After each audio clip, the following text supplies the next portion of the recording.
ഇന്ന് രാവിലെ തന്നെ പ്രശാന്തേട്ടൻ പറഞ്ഞു നമുക്കൊന്ന് പറമ്പിലേക്ക് ഇതൊക്കെ ഒന്ന് ഇറങ്ങിയാലോ എന്ന്. അത് കേട്ടതും പല്ലേച്ചുകൊണ്ടിരുന്നിരുന്ന ജാനു ബ്രഷും കൊണ്ട് കൂടെ പോന്നു. സാധാരണ ഞങ്ങൾ വൈകിട്ടാണ് ഇറങ്ങാറ്. ചെടി നനയ്ക്കുമ്പോൾ മൊത്തത്തിൽ ചെടികളൊക്കെ നോക്കി എന്തെങ്കിലുമൊക്കെ പൊട്ടിക്കാളൊക്കെ പൊട്ടിച്ചു പോരാറ്. ഇന്ന് രാവിലെ തന്നെ ഇറങ്ങി. ഞങ്ങളെല്ലാവരും ചെടികളെയും മീനുകളെയും കിളികളെയൊക്കെ ഒരുപാട് ഇഷ്ടപ്പെടുന്നവരാ. അതുകൊണ്ട് തന്നെ നമ്മുടെ വീട് ഡിസൈൻ ചെയ്തിരിക്കുന്നതും ഇതെല്ലാം ഉൾപ്പെടുത്തിയിട്ടാണ്.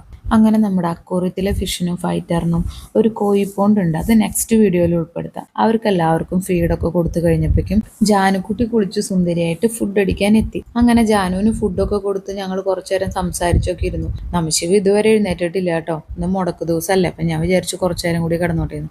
അതാളെത്തി.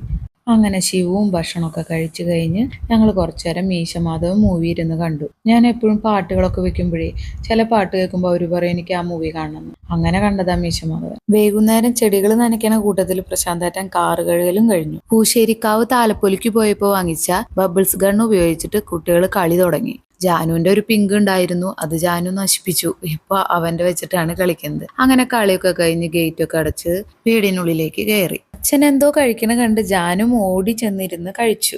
ഫുഡടി കഴിഞ്ഞ ക്ഷീണത്തിൽ ഞങ്ങൾ എല്ലാവരും കൂടി ഫാമിലി ലിവിങ്ങിൽ കുറച്ചു നേരം ഇരുന്നു.